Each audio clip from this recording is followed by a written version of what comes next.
Assalamualaikum dan selamat petang. Saya Nur Hasika Haswani binti Ismail, nombor matrik BR24110162 akan membuat review bagi dua jenis kipas tangan.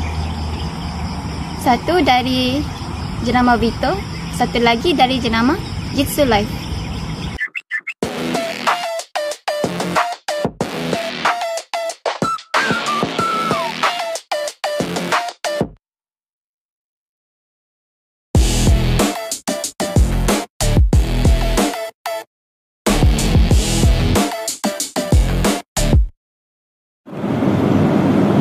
Kipas yang pertama ialah daripada jenama Jitsu Life. Ianya sangat ringan dan mudah dibawa ke mana-mana sahaja. Nak pergi ladang ke, pergi kelas ke pun sesuai. Dia ada 3 mod kelajuan.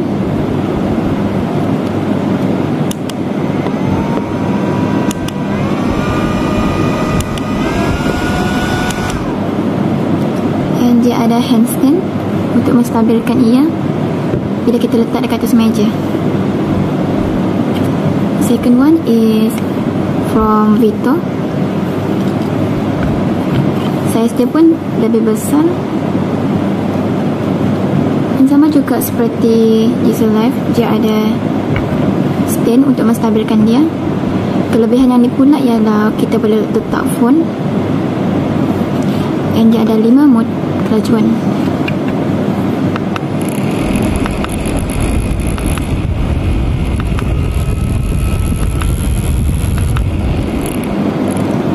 Itu saja daripada saya. Sekian, terima kasih.